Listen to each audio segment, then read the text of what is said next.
the 5 daily, healthy habits destroying your independence. You've been told these habits are healthy, but after 60, they quietly raise fall risk, frailty, and confusion. Today, I'll show you 5 daily habits that backfire, and the simple corrections supported by leading medical centers. We'll keep this practical. Each section ends with the same quick check, the 30-second chair stand, so you can track real progress. One habit makes walking less protective than you think. Another turns eating clean into a path to weakness. We're starting with hydration, because drink more water often fails after 60 without a plan. Stay with me. By the end, you'll have a concrete checklist you can start today. Habit 1. Drinking enough water without a plan equals silent dehydration. Here's the thing most people miss after 60. Thirst becomes unreliable. The National Institute on Aging and CDC highlight that older adults often don't feel thirsty until they're already mildly dehydrated. That mild dehydration isn't trivial. It's tied to dizziness, confusion, constipation, urinary tract issues, kidney stress, and blood pressure swings that increase fall risk. The reason this matters is straightforward. Hydration supports blood volume, cerebral perfusion, and inner ear function that helps balance. When these slip, steadiness and cognition slip with them. Why do common approaches fail? Because "I'll sip when I'm thirsty" relies on a cue that underperforms with age. Big gulps once or twice a day don't maintain stable hydration. Front-loading water at night leads to bathroom trips, fragmented sleep, and more fatigue the next day, which also raises fall risk. Add heat, illness, or diuretic medications, and your needs go up while your signals don't. That's the perfect setup for the afternoon wobbliness many people chalk up to just getting older. Here's the better method. Consistency beats intensity. Instead of aiming for a single daily total with no structure, use a steady intake rhythm. Think of your body like a plant that needs regular watering, not a flood. A dependable pattern keeps your blood pressure steadier, supports kidney filtration, and reduces the up-down brain fog that happens when you go long stretches without fluids. Let me show you exactly how to implement it. Pick one of 2 simple patterns. 8 ounces of water every 2 hours while you're awake. If you're up for 14 hours, that's 5 to 6 small glasses spread through the day. Or carry a 20-ounce bottle. Finish 1 by lunch, a second by dinner. That's 40 ounces as a baseline most older adults tolerate well. Plain water works. If taste is a barrier, add a squeeze of lemon or lime. Skip sugar and artificial sweeteners. They add calories or can upset your gut without improving hydration quality. Tea and coffee do count toward fluids, but caffeine has a mild diuretic effect in sensitive people. So offset caffeinated drinks with extra water if you notice more bathroom trips. Timing matters. Start early. Get your first 8 to 12 ounces within an hour of waking. Front load your day, not your bedtime. Taper after dinner to protect sleep. On hot days when you're more active, or if you're ill, increase intake modestly and watch your urine color for feedback. Speaking of feedback, here's the shortcut nobody teaches. Use the pale straw urine color checkpoint. Dark yellow suggests you need more fluids. Very clear all day may indicate you're overdoing plain water or flushing electrolytes. Aim most of the day for pale straw. It's a quick, built-in biofeedback tool. You can check without devices. Now, common mistakes to avoid: relying solely on thirst cues, chugging large amounts late evening, forgetting to adjust on hot or humid days, adding multiple caffeinated beverages without balancing with water, ignoring medications that affect fluids, like diuretics. Once you nail the rhythm, everything else clicks. But there are important safety notes. If you have heart failure or chronic kidney disease, your clinician may set fluid limits. Don't exceed those. If you're on a sodium-restricted plan or you've been told to watch fluids, confirm targets first. Overconsuming plain water can rarely dilute sodium, hyponatremia, causing headache, confusion, or worse, again, confirm your plan if you have any medical conditions that affect fluid balance. Here's a super practical system to make this stick. Visible bottle rule. Keep a filled 20-ounce bottle where you spend time, kitchen table, favorite chair, or desk. Out of sight is out of mind. 2-hour timer. Set phone reminders every 2 hours while you're awake. When the alert goes off, take your 8 ounces or make progress on your bottle. Pair hydration with routines you already do, after brushing teeth with medications if appropriate, mid-morning, at lunch, mid-afternoon, and with dinner. Use a simple log for 1 week. Dashes on a sticky note. Each dash equals 1 8-ounce serving. The act of logging increases follow through. Now, the reason this works is it stabilizes blood volume and reduces orthostatic drops, those lightheaded moments when you stand up so your balance reactions don't get blindsided. Many older adults notice that when hydration is steady, their afternoon steadiness and mental clarity improve within days. Medication cautions worth repeating. Diuretics increase fluid loss. Ask your clinician how to balance intake. Some blood pressure meds, kidney conditions, or heart conditions require tailored targets. If you're on a strict fluid limit, follow it. If you experience swelling, shortness of breath, or sudden weight gain, contact your clinician. Those can be signs of fluid overload and heart failure. If you exercise or sweat more than usual, consider discussing an electrolyte plan with your clinician or pharmacist instead of just adding large amounts of plain water. What about alternatives like flavored waters or electrolyte drinks? Lightly flavored, no sugar options can help compliance. Electrolyte solutions can be useful during heat or illness, but for daily use, many people don't need added sodium or sugar. Keep it simple unless your clinician advises otherwise. A quick micro story. Last month, a viewer in his early 70s tracked fluids for a week and realized he went from breakfast to late afternoon with hardly any water.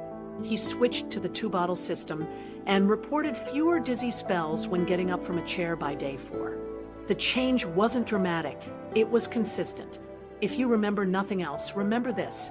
Plan your water the way you plan your meals, steady, predictable, and earlier in the day.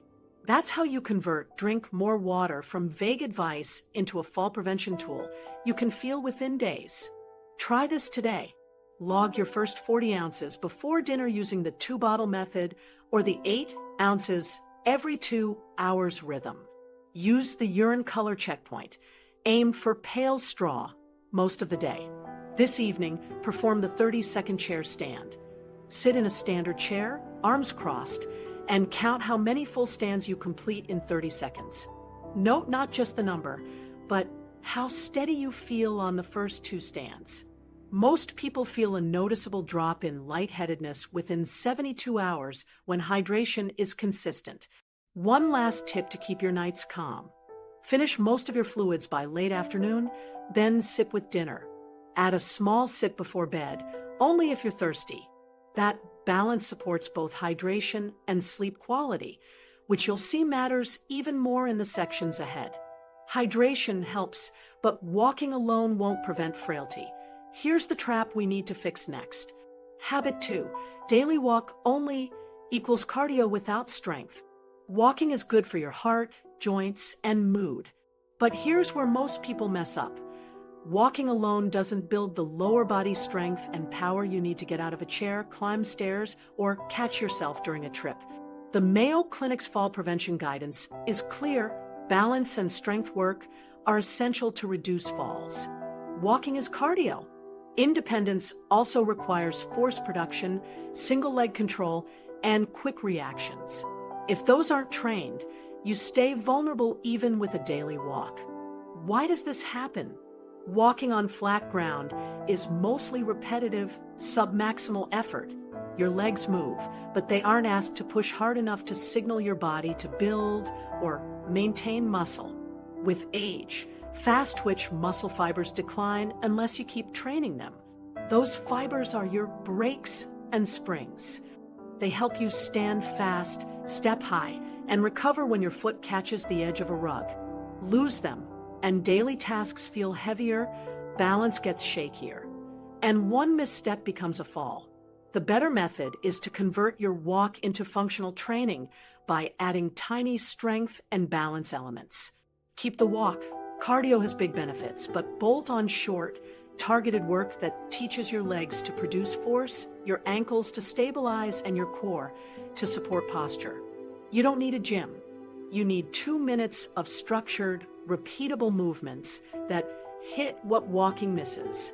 Here's the simple power-up to add immediately after your walk.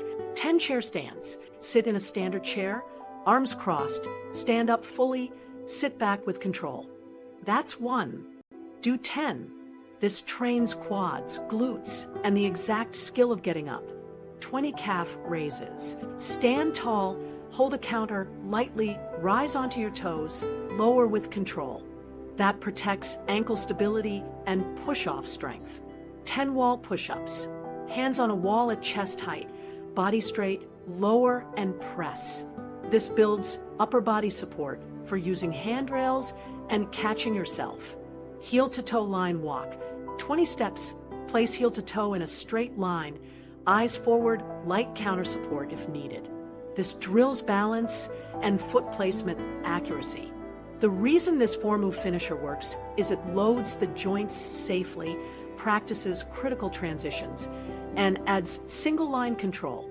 Exactly what prevents falls. It's brief enough to do after every walk, which solves the biggest barrier: consistency.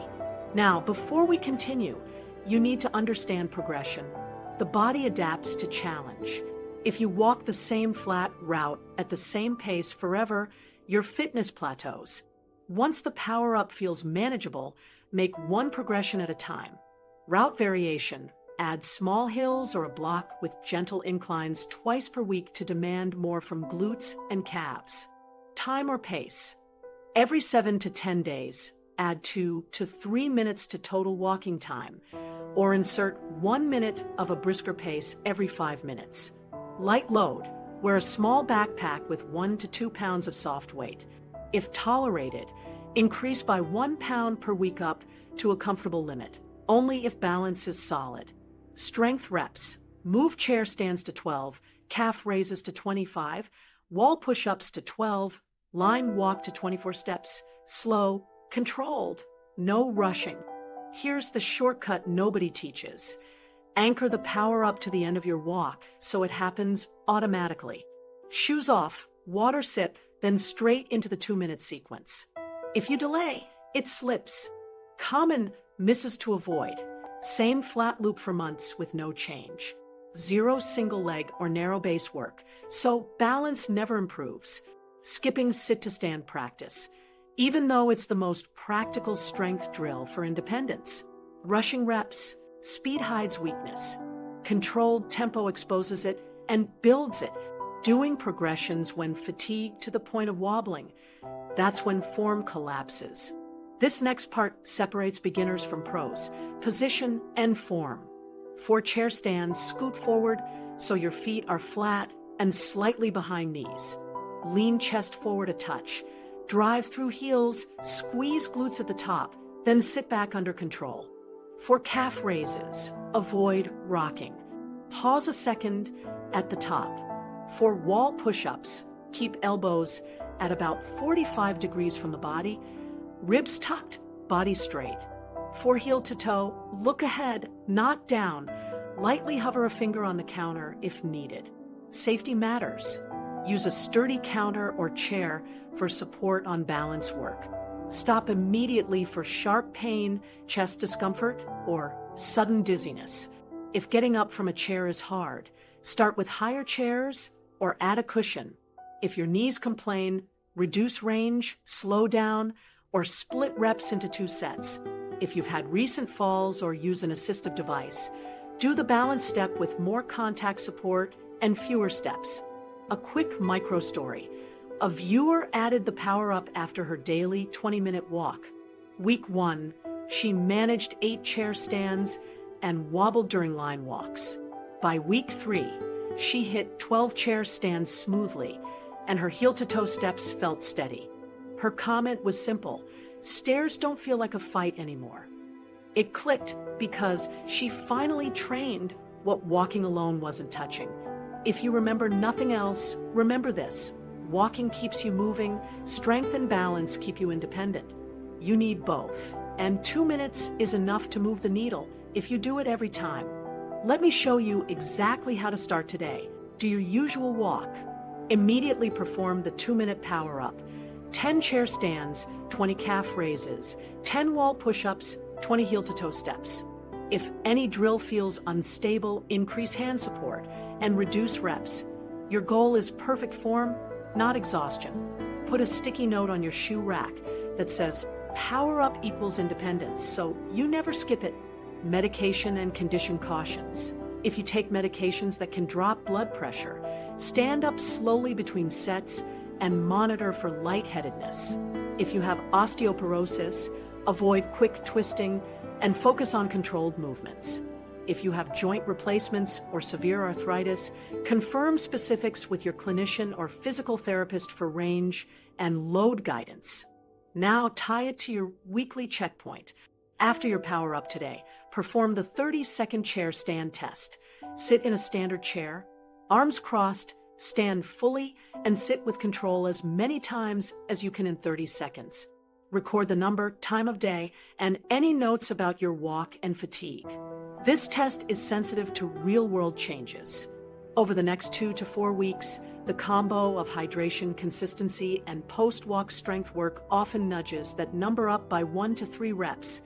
That's not just a number, it's a safer transfer, quicker stairs, and better recovery when you stumble. Finally, build a progression map on a sticky note. Week 1, baseline reps, flat route. Week 2, add 1 brisk minute every 5 minutes. Week 3, add light hill or 1-pound backpack. Week 4, increase power up reps by 2 each movement. Track how it feels, not just the reps. The win you'll notice first is smoother first stand transitions and less wobbly balance after you stop. That's your independence returning, one simple finisher at a time. Habit 3. Daily multivitamin covers me equals supplement scattershot. You've probably been told a daily multivitamin covers your bases. The problem is, generic multis often underdeliver what adults over 60 commonly need and oversupply. Things that either aren't helpful or can interact with medications. The thing most people miss is that needs change with age. Absorption shifts, medications affect nutrients, and certain deficiencies become more likely. A scattershot multi can create a false sense of security while real gaps remain. Why this matters? Low vitamin D is tied to weaker bones and fall risk. Low B12 can show up as memory problems, numbness or gait changes, and suboptimal magnesium can worsen sleep, cramps, and constipation. These aren't vague wellness claims. These are well-described issues in older adults. The better approach is to target the few nutrients that are most likely to matter for you, confirm with testing when possible, and time them correctly around your medications. Here's the clear framework. First, food first. Build protein, vegetables, fruit, whole grains, and dairy or fortified alternatives into your meals. Then, layer targeted supplements only where you're low or trending low normal. In adults over 60, 3 nutrients are frequently worth checking with your clinician: vitamin D, vitamin B12, and magnesium. Others may be important for you, but these 3 come up often in practice because of absorption and lifestyle patterns with age. Let me show you exactly how to think about each one. Vitamin D supports bone health, immune function, and muscle performance. Many older adults have low or insufficient levels, especially with limited sun exposure. The right dose depends on your blood test. Some people need daily maintenance. Some need a short course to raise levels, and then maintenance. Taking extra, just in case, isn't wise. More isn't better with fat-soluble vitamins. If you take vitamin D, take it with a meal that has some fat to improve absorption. Vitamin B12 supports nerve health and cognition. Absorption decreases with age and is reduced by common medications like metformin for diabetes and proton pump inhibitors for reflux. That's why older adults can develop B12 deficiency even when they eat animal products. Testing is straightforward, and supplementation is usually safe and effective when indicated. Sublingual, oral, or periodic injections are all used. Your clinician can recommend the right route based on lab results and symptoms. Magnesium supports muscle contraction and relaxation, sleep quality, and bowel regularity. Dietary intake can be modest, and some forms of magnesium are better tolerated than others. Magnesium glycinate or citrate are commonly used. Oxide can be hard on the gut. Start low to avoid loose stools, and take it in the evening if you're using it for sleep or cramps. If you have kidney disease, you need medical guidance before taking magnesium. Now, where multis can backfire. Many include fat-soluble vitamins, A, E, and K. High vitamin A isn't needed for most people and can be risky in excess.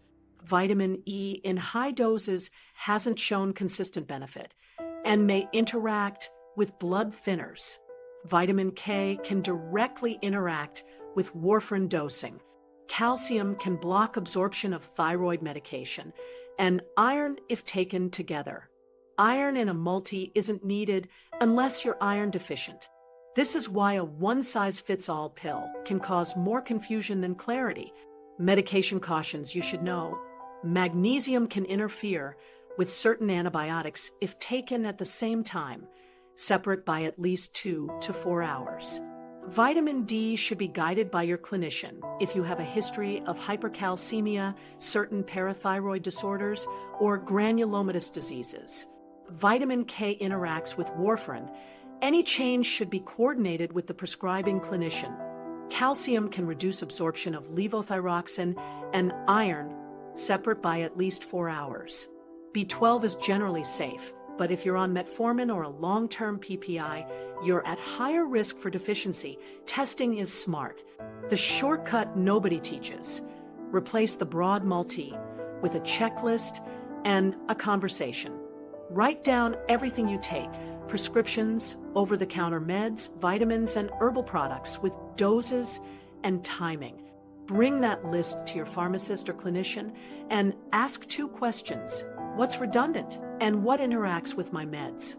You'll often end up with fewer pills, clearer timing, and better coverage where it counts. How to implement a targeted plan. Step 1, food first baseline. Consistent protein, produce, and dairy or fortified alternatives. Step 2, test when possible. Ask your clinician about vitamin D, B12, and, if relevant, iron and thyroid timing considerations. Step 3, choose forms and timing. Take vitamin D with a meal. Take magnesium in the evening. Separate calcium from thyroid and iron medications. Keep vitamin K constant if you're on warfarin. Step 4, review twice a year. Needs change with seasons, diet shifts, and medication adjustments. Common mistakes to avoid. Doubling up on fat-soluble vitamins because they appear in multiple products. Taking calcium or magnesium at the same time as thyroid or certain antibiotics. Assuming a multi replaces protein, produce, or hydration. Ignoring symptoms like numbness, tingling, or gait changes that may signal B12 issues. Chasing trendy supplements without a clear need or plan. A quick micro story. A viewer kept a daily multivitamin, separate calcium, separate vitamin D, and an eye formula, unintentionally stacking fat-soluble vitamins and taking calcium with her thyroid pill. After a pharmacist review, she separated calcium by 4 hours, switched to targeted vitamin D based on labs, and dropped the multi. Within weeks, her energy evened out, and her clinician didn't have to keep chasing her thyroid dose. If you remember nothing else, remember this: test, target, and time. You don't need more pills. You need the right ones at the right dose, taken at the right time, so nothing interferes with your balance, sleep, or energy. Try this today. Make a master list of every supplement and medication you take, including dose and timing. Call your pharmacist and ask them to check for interactions and redundancies. Then, perform the 30-second chair stand test. Sit in a standard chair, arms crossed, and complete as many full stands as you can in 30 seconds. Record your number, time of day, and how you felt starting the test, especially steadiness on the first 2 reps. You're building a safety net against avoidable side effects. Over the next week, if you adjust your supplement plan with your clinician or pharmacist, swapping the broad multi for a targeted approach, track how your energy, sleep, and steadiness feel during daily tasks. You're looking for small, steady improvements. Those small changes add up to fewer dizzy spells, clearer thinking, and better muscle function. Exactly what protects independence. Next, we'll tackle how eating clean can weaken you if protein is too low and how to fix it in your next meal. Habit 4. Eating clean, but under protein equals fast-tracking frailty. You've probably heard eat clean and thought salads, fruit, and light meals. That sounds healthy, but here's the problem most people miss after 60. If those meals don't hit enough protein per meal, you're quietly losing muscle. The American Journal of Clinical Nutrition highlights that age-related muscle loss, or sarcopenia, accelerates with inadequate protein, and that older adults need more protein per meal than younger adults to trigger muscle protein synthesis. When protein is too low, strength, balance, and recovery suffer, even if your meals look healthy. Why is this so critical? Muscle is your independence engine. It powers getting out of chairs, carrying groceries, catching yourself if you stumble, and keeping your blood sugar stable. With age, your muscles become less responsive to small protein doses, a phenomenon called anabolic resistance. The fix isn't massive shakes or bodybuilding routines. It's distributing adequate protein, typically 25 to 30 grams, at each meal, so your muscles get the stimulus they need 3 times a day. Miss that threshold repeatedly, and you'll feel it as slower stairs, shakier balance, and more fatigue after simple tasks. The better method is a protein-first framework.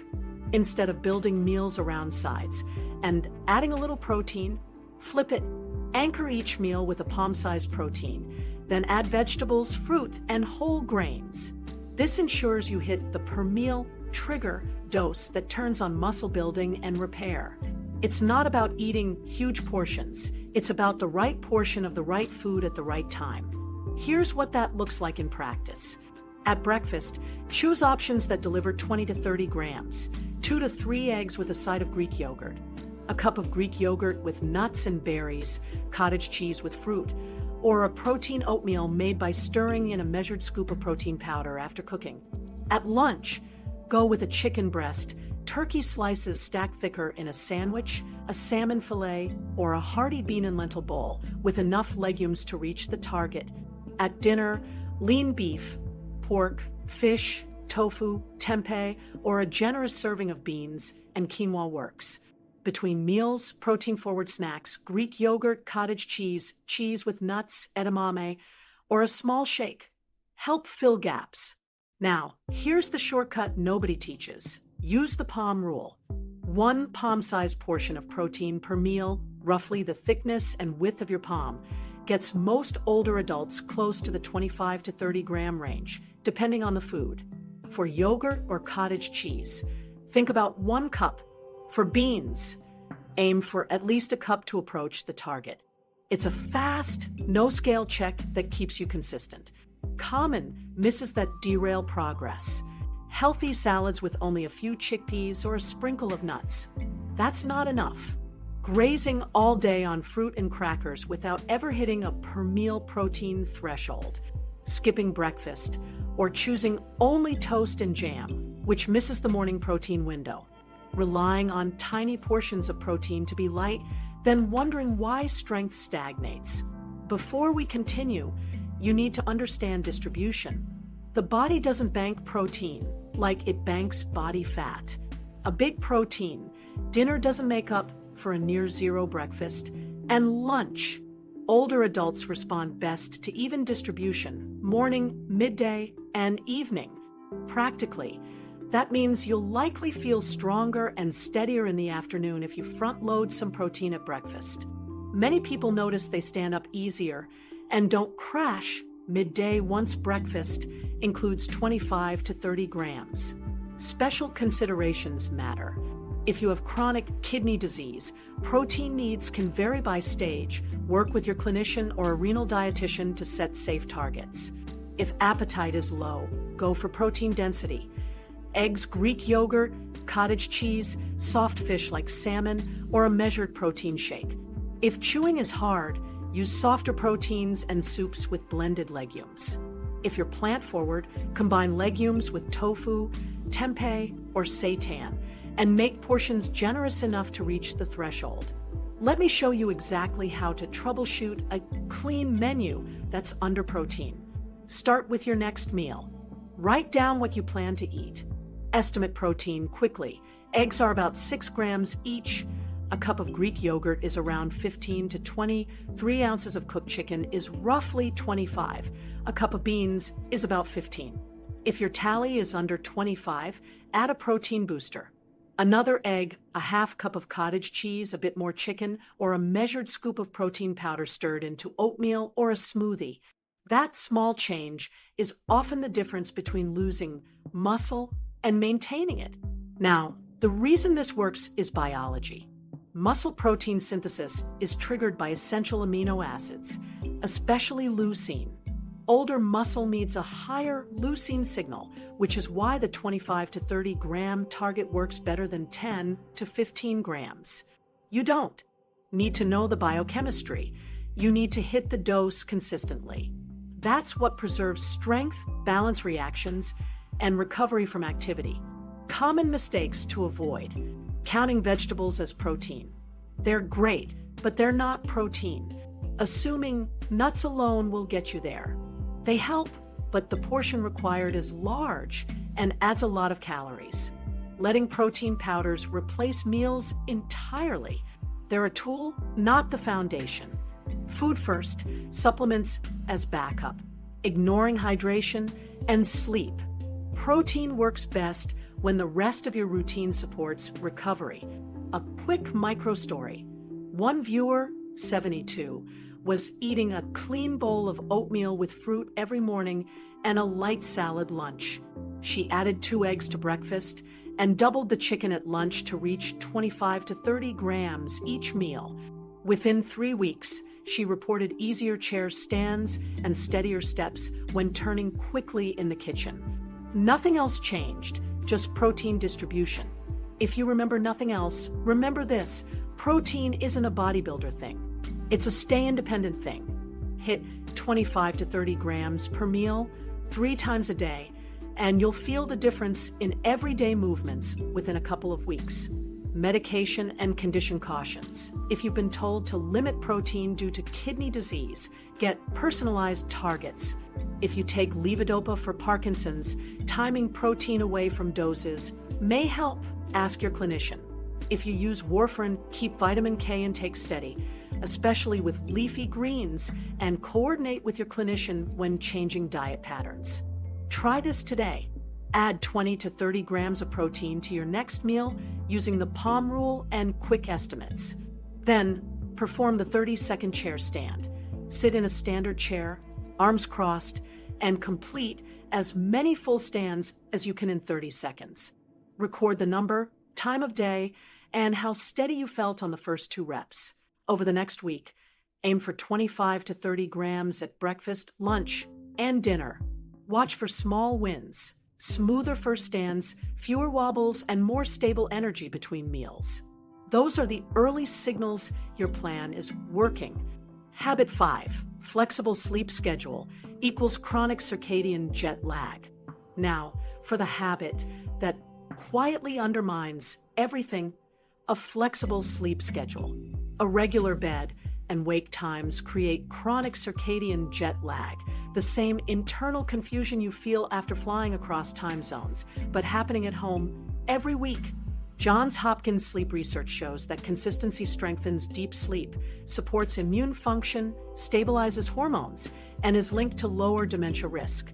When your schedule drifts, your brain's nightly cleanup and repair processes never run on time. Why this matters? Your sleep isn't just rest. Deep sleep is when your brain clears metabolic waste through the glymphatic system, a process tied to cognitive health. Growth hormone pulses during early sleep support muscle maintenance and tissue repair. Immune signaling and inflammation control also follow a clock. When bedtime and wake time move around, these systems miss their windows. The consequence is unrefreshing sleep, daytime fatigue, slower balance reactions, and increased fall risk, especially with nighttime bathroom trips and groggy mornings. Most people try to catch up on weekends or stay up for one late show. But here's where most people mess up. Your body doesn't understand weekends. It only knows light, darkness, and timing. Shift your sleep by an hour or two, and you shift your internal clocks, including those governing digestion, temperature, and cortisol. The next night, you'll either struggle to fall asleep or wake too early. Repeat that a few times, and you're in a loop of poor sleep quality even when you hit 8 hours. The better method is simple. Pick a target bedtime and wake time, and stay within a 30-minute window every day. That's the anchor. Then, support it with 3 pillars: morning daylight, evening dimming, and a predictable wind down. Let me show you exactly how to implement it. Choose a fixed wake time first.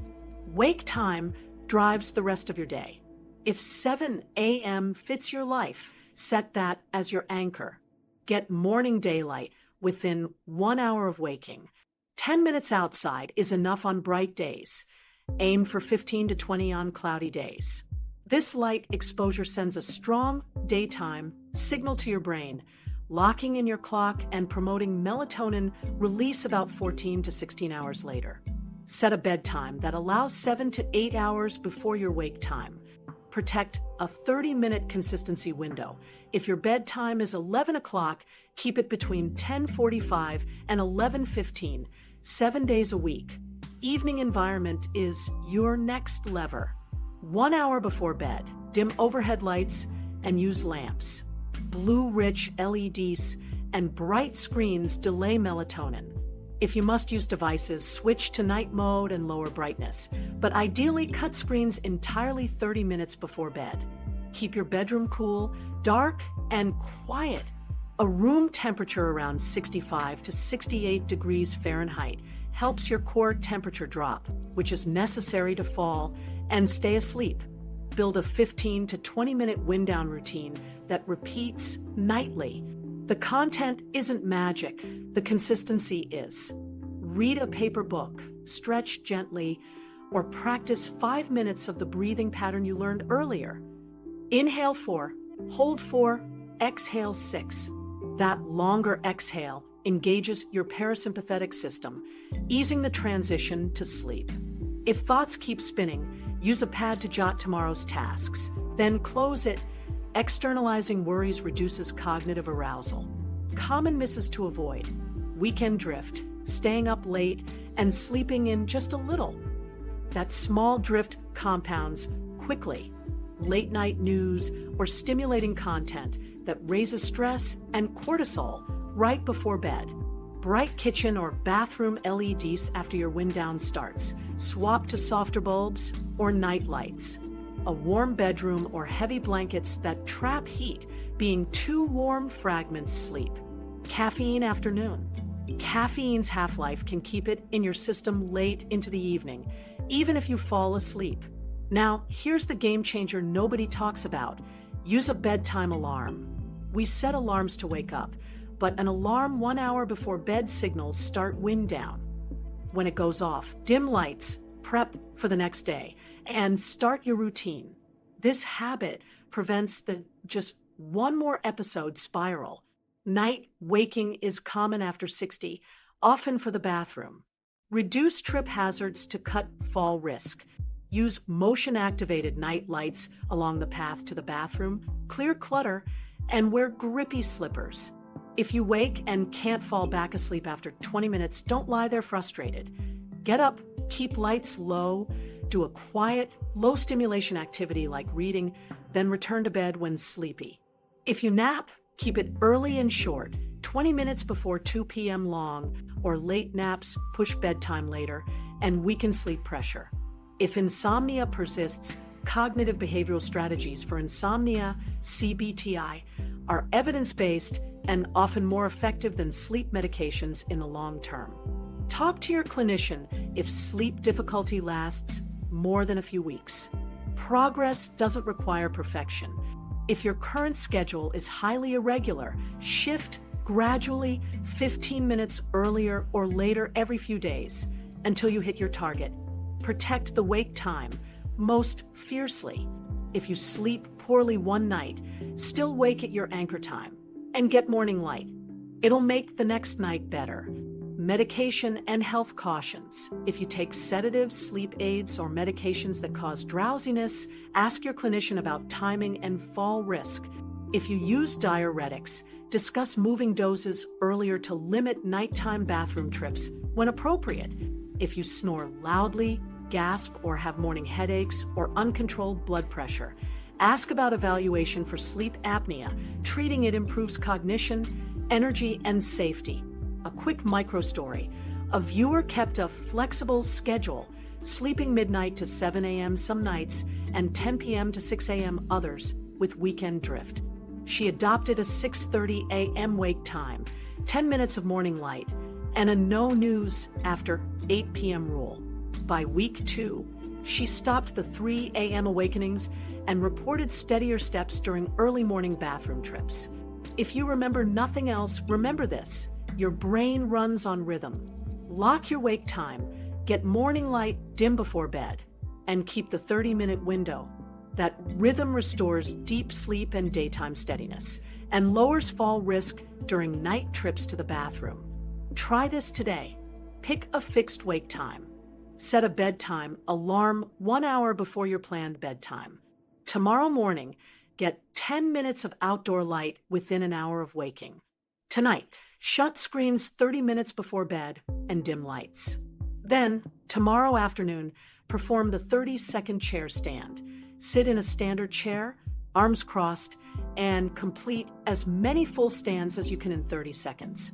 Record your number, time of day, and how steady you felt on the first 2 reps.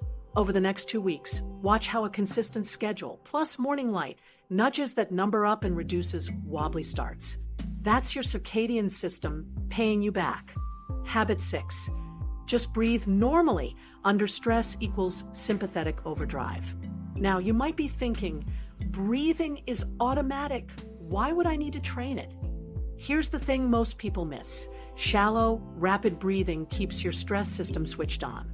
The Cleveland Clinic teaches paced breathing because it reliably activates your parasympathetic nervous system. The COMP branch, which lowers blood pressure, reduces pain perception, and improves sleep quality. When breathing stays high and tight all day, cortisol runs high, blood pressure stays elevated, muscles tense, and sleep gets fragmented.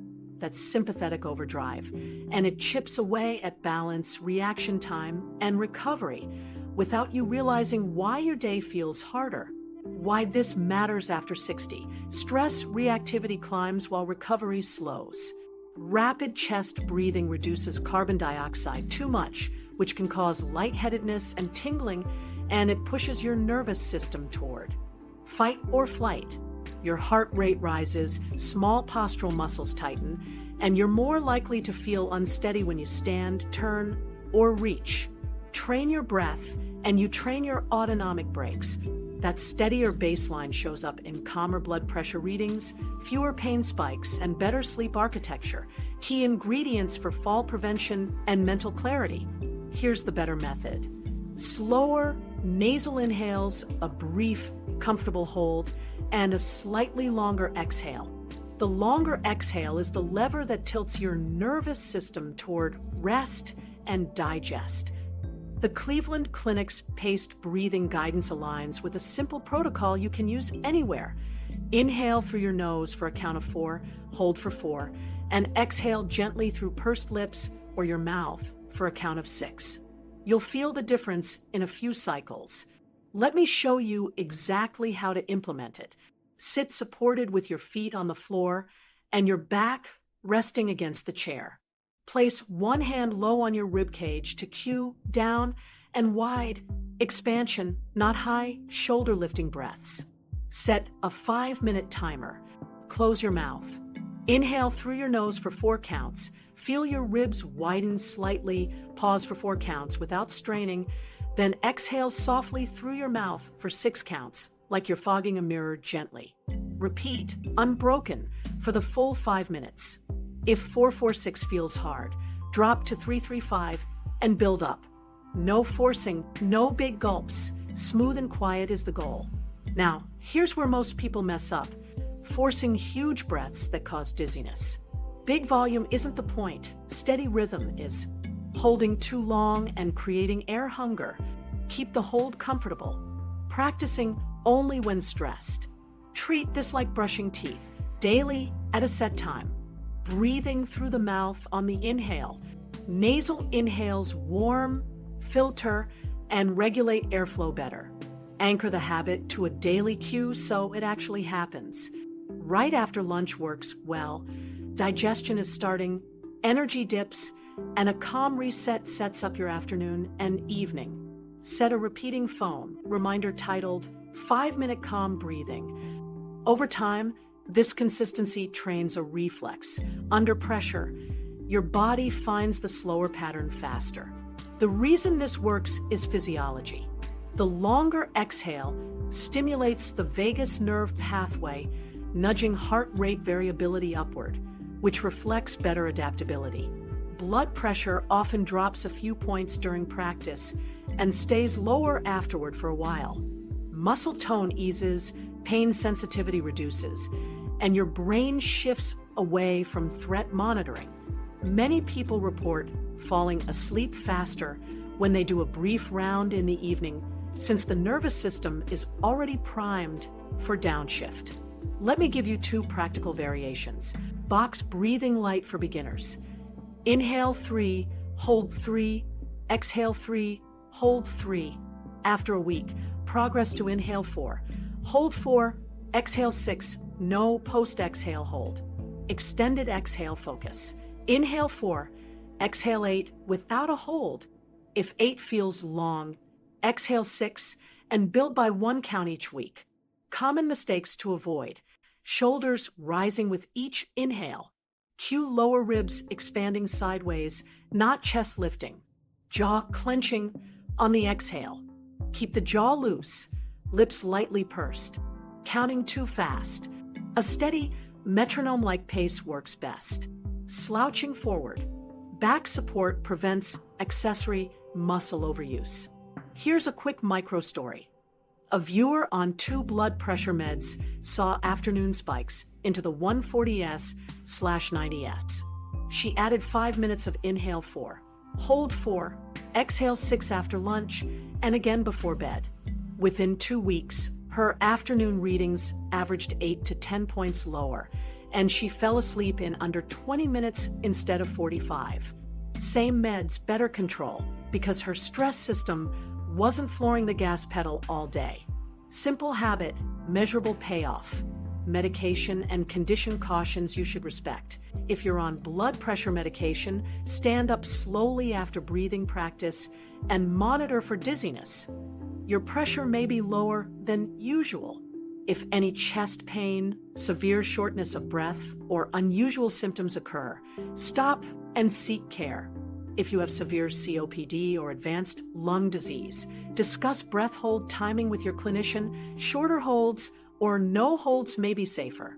If anxiety surges with breath holds, skip the hold and use inhale 4, exhale 6 only. Now, let's make this measurable. Track a quick metric once a week to see progress. Before your practice, note your pulse or blood pressure if you have a home monitor. Repeat after the 5 minutes. Don't chase a specific number. Look for a consistent pattern of small reductions or calmer pulse over time. Pair That with a short note on your sleep and afternoon steadiness. Before we continue, you need to understand carryover. A daily 5-minute session builds a baseline of calmer physiology, but you'll also use on-demand mini sets when stress spikes. For example, before standing from a chair in a crowded restaurant if you're anxious about balance, do 3 cycles of inhale 4, exhale 6. Before bedtime, do 5 cycles. In the middle of a frustrating phone call, silently shift to the longer exhale. These micro-interventions prevent the stress spiral that tightens muscles and narrows attention, both of which raise fall risk. Here's your quick correction plan for today. Pick a time, after lunch. Set a 5-minute timer. Sit supported, one hand on ribs. Breathe. Inhale nose 4, hold 4, exhale mouth 6 for the full timer. Log 1 word about how you feel. Calmer, neutral, or tense. Over a week, you should see calmer more often. Try this today. Complete your 5 minutes using inhale 4, hold 4, exhale 6. Then perform the 30-second chair stand. Sit in a standard chair, arms crossed, and complete as many full stands as you can in 30 seconds. Record the number, time of day, and how steady you felt on the first 2 reps. Over the next week, practice daily and test the chair stand at the same time each week. You're looking for a small but noticeable improvement in steadiness and control, often 1 to 2 cleaner reps and less wobble on the first rise. That's your nervous system shifting from overdrive to control. Habit 7, I'm fine alone, equals isolation that mimics smoking's risk. Now, you might be thinking, I'm independent. I don't need a busy social calendar. Here's the thing most people miss. Chronic social isolation isn't just lonely, it's a measurable health risk. Johns Hopkins longevity research highlights that persistent isolation is associated with higher mortality risk and worse cognition. Mechanisms include higher inflammation, elevated cortisol, weaker immune responses, and faster cognitive decline. In short, isolation quietly erodes the same systems that keep you steady, strong, and thinking clearly. Why this matters after 60. Your brain thrives on stimulation that comes from real conversation, language processing, memory recall, planning, emotional regulation, reading facial cues. Those systems keep neural pathways active and build what's called cognitive reserve. Social contact also dampens stress hormones and supports immune function. When meaningful interaction drops, attention narrows, mood dips, and energy fades.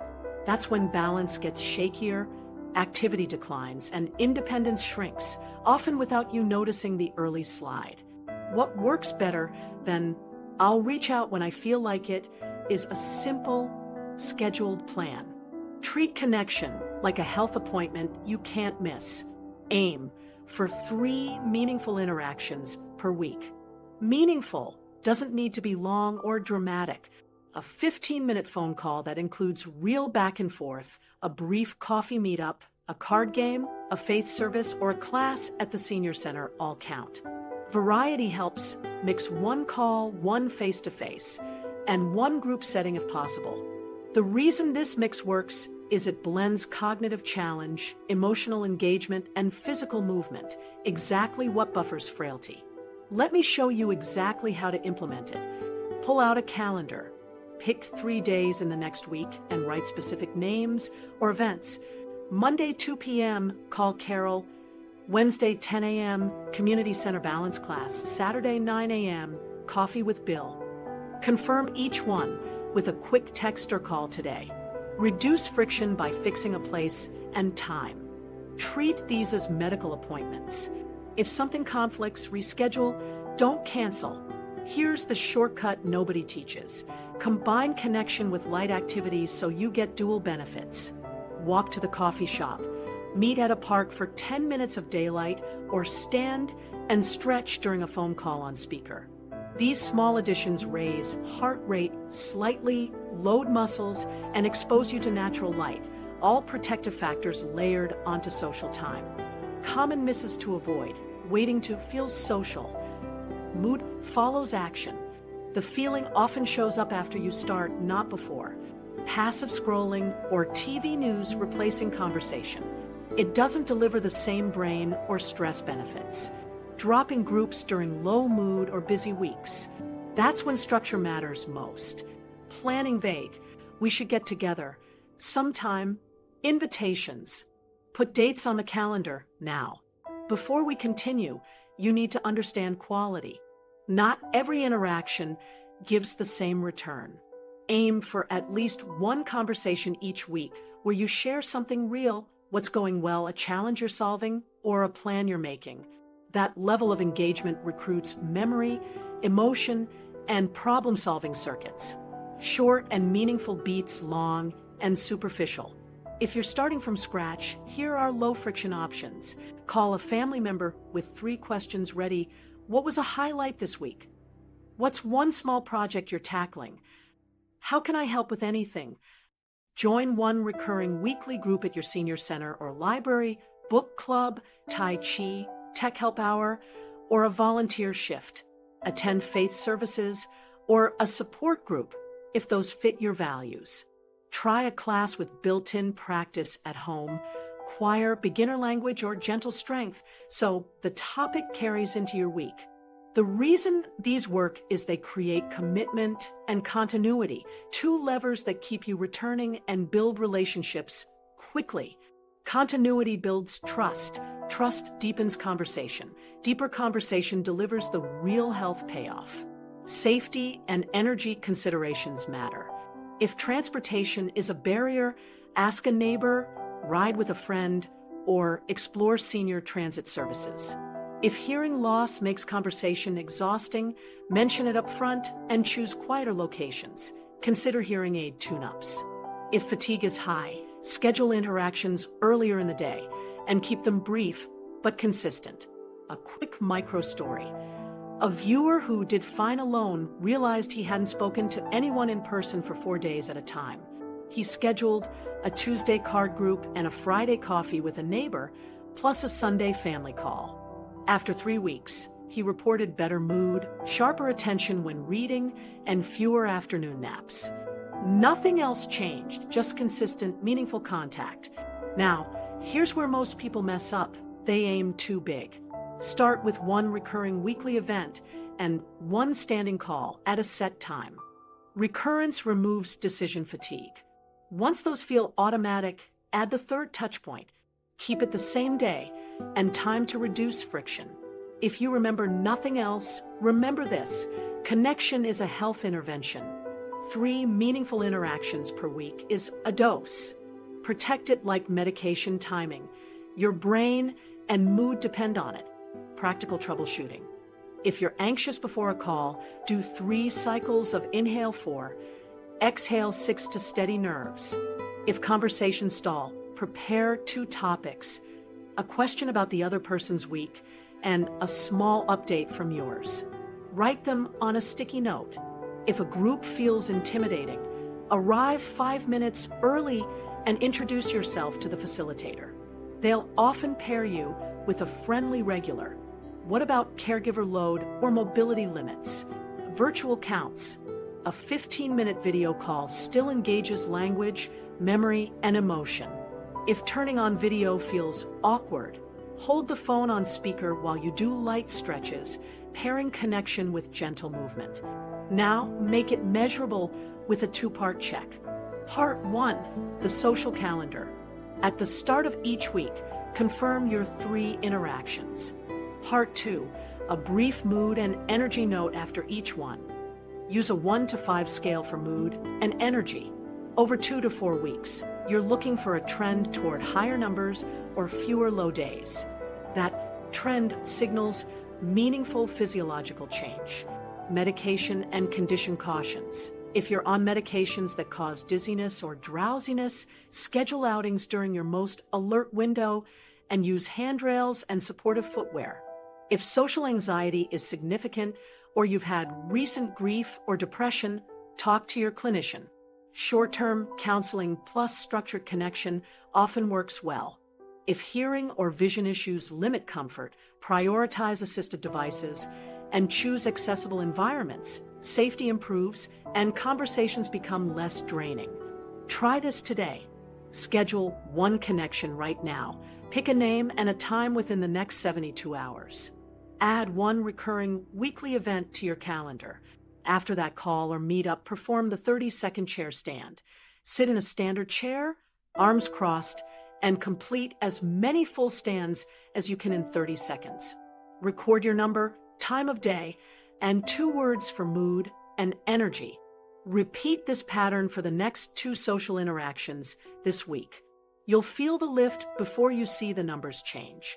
You're looking for small wins, clearer thinking later in the day, a bit more pep when you start moving, and steadier first steps after sitting. That's not just feeling better. That's lower stress chemistry, better neural activation, and the early return of the independence you want to keep. Habit 8. I don't need balance work. Walking covers it equals avoidable falls. Walking is valuable, but it does not train balance directly. The Mayo Clinic's fall prevention guidance emphasizes that targeted balance practice plus lower body strength reduces falls far more than walking alone.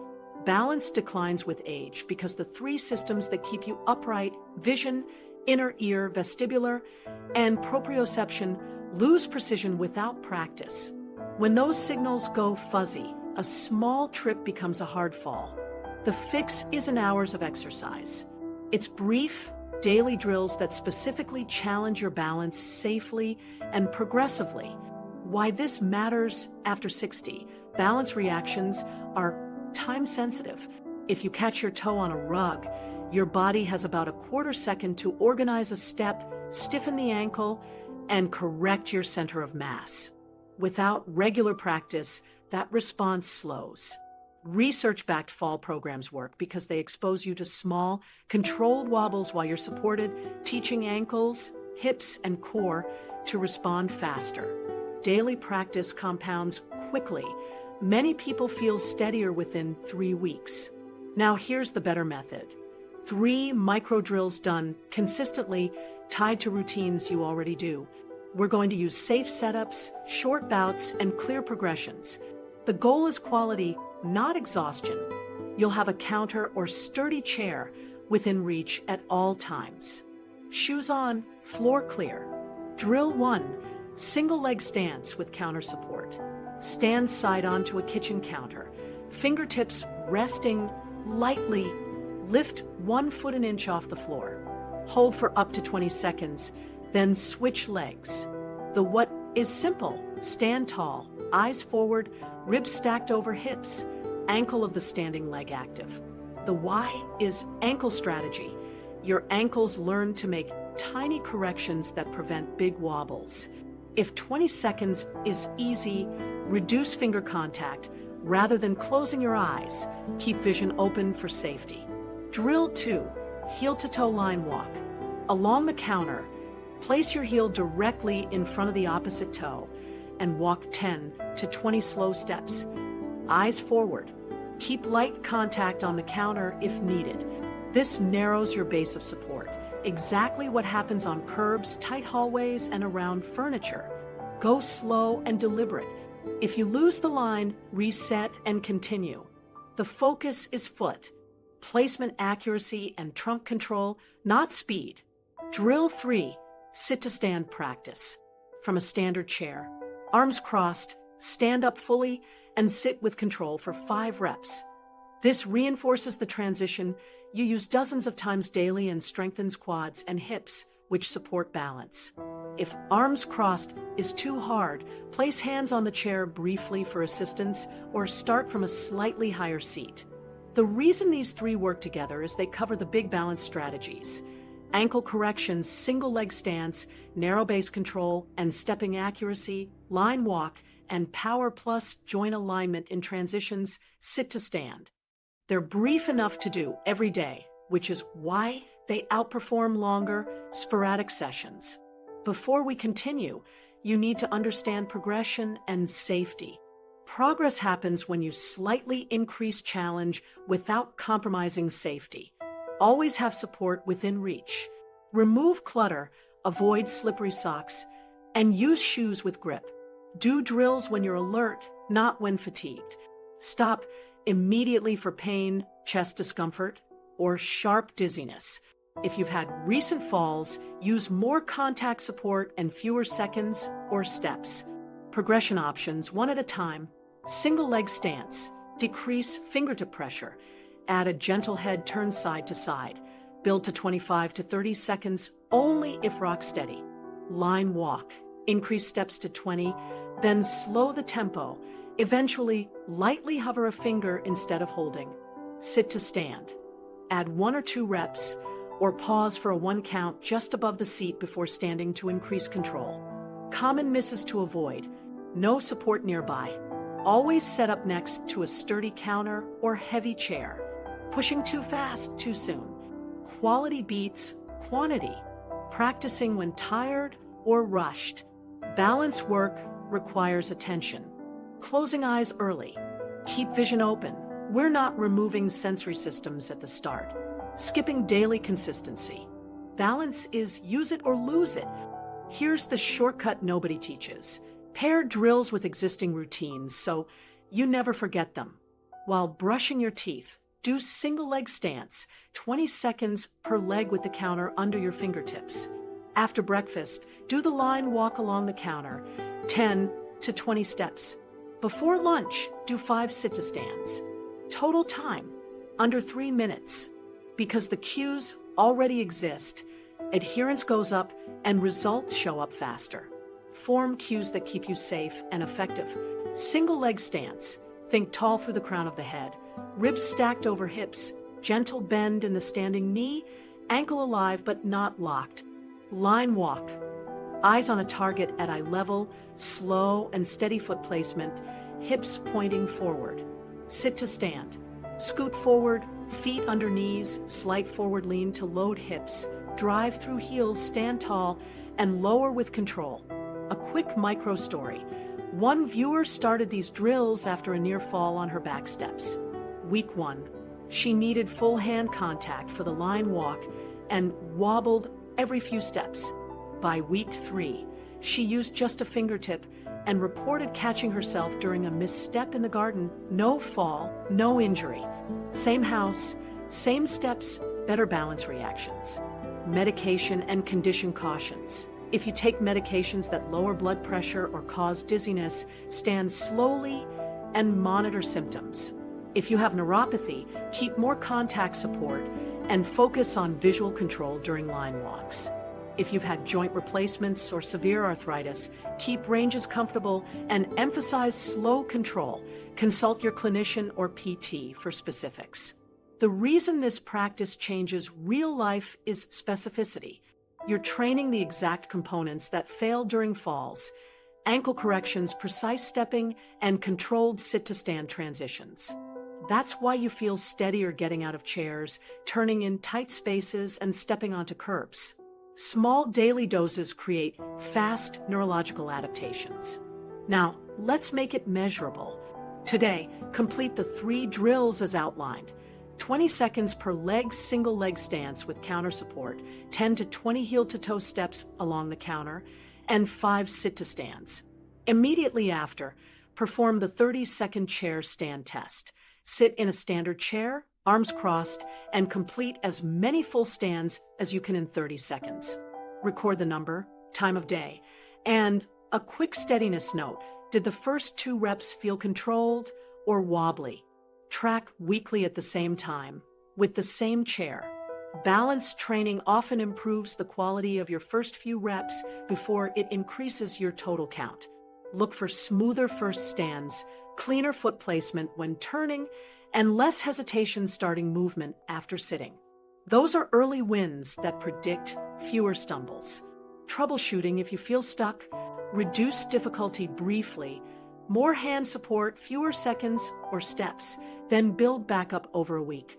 Check footwear and floor surfaces. Improve traction. Add 1 extra practice of only single leg stance later in the day, 10 seconds per leg. If mornings are easy but afternoons feel unstable. If you remember nothing else, remember this. Walking maintains endurance. Balance training prevents falls. 3 minutes a day, done well, is enough to turn walking into real-world protection, especially during unexpected stumbles.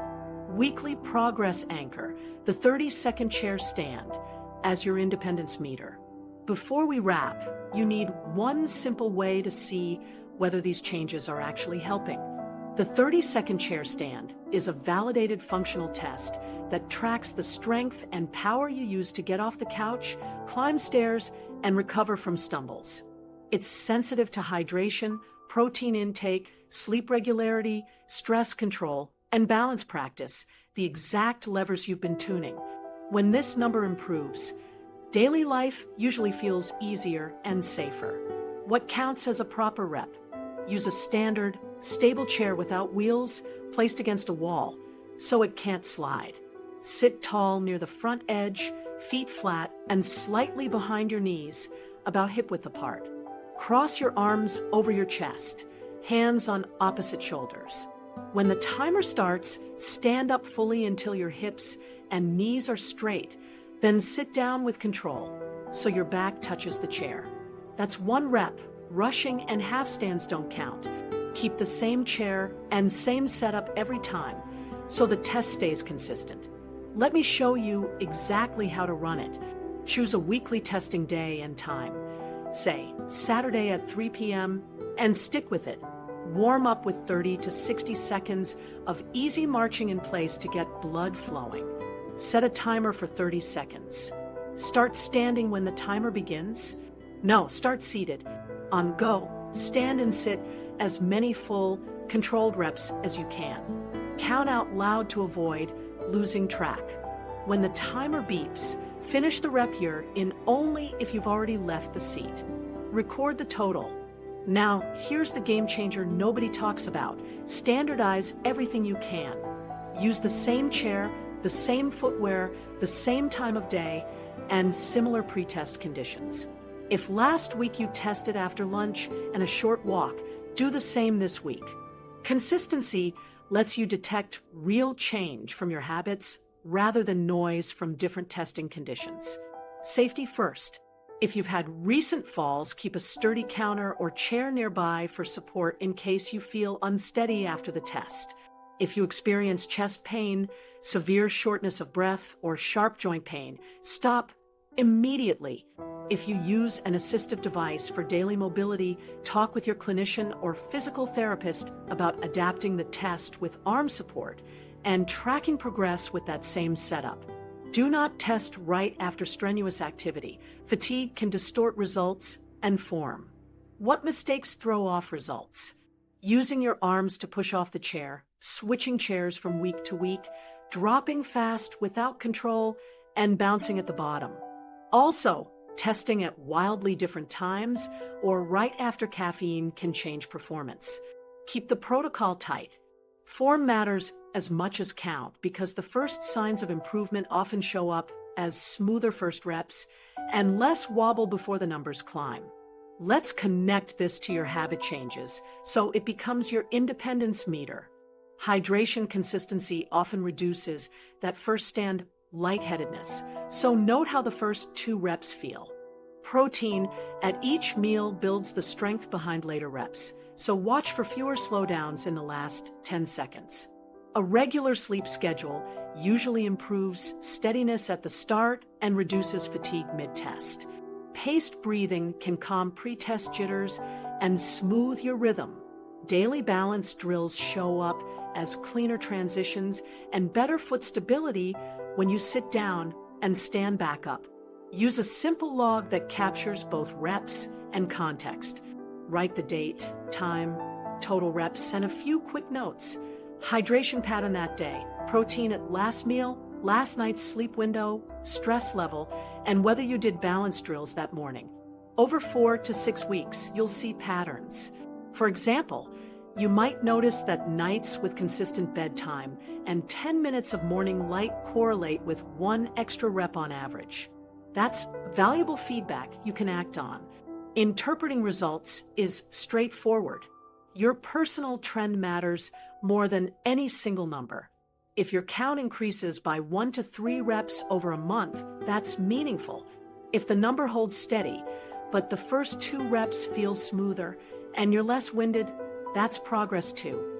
If you see a dip 1 week, check your notes. Illness, a poor night's sleep, low hydration, or missed protein can explain it.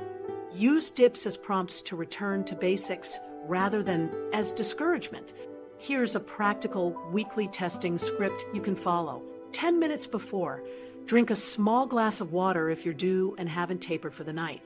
5 minutes before, do 3 cycles of inhale 4, exhale 6 to settle nerves. 1 minute before, march in place lightly, then sit and set your feet. Test 30 seconds, full reps counted out loud.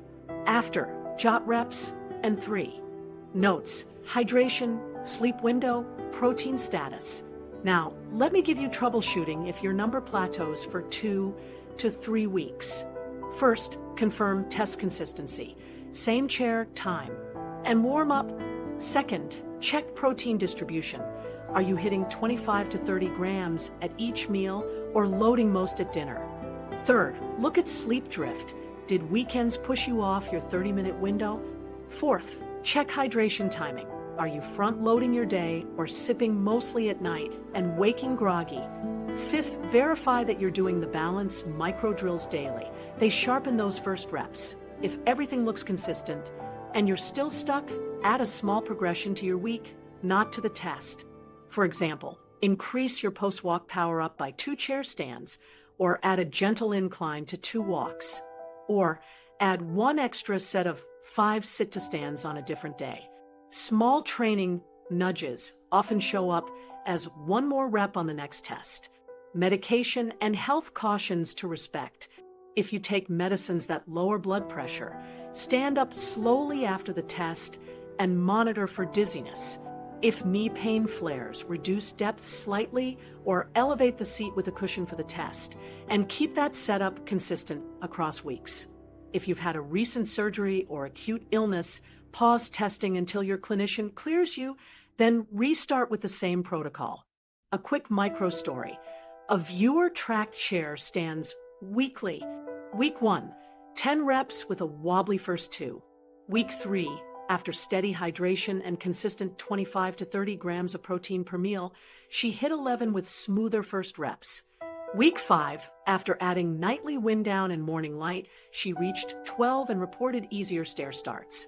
No drastic workouts, just daily levers lined up and tracked. If you remember nothing else, remember this: measure what matters. 1 simple, standardized test tells you if your habits are protecting your independence. Keep the setup the same, log context, aim for small improvements, and let the data guide your next tweak. Small, steady gains compound. The key takeaway: small, evidence-based corrections to healthy habits, steady hydration, strength plus balance with walks, targeted supplements, protein at every meal, and consistent sleep. Lower fall risk, build strength, and protect cognition after 60. Pick 2 corrections to start today and schedule your weekly 30-second chair stand.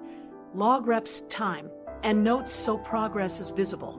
Before changing supplements or medications, confirm interactions with your pharmacist or clinician, and always use supports during balance drills. Subscribe for deeper dives on each habit, and watch the next episode for a step-by-step protein meal builder that hits 25 to 30 grams per meal. Your future self will thank you.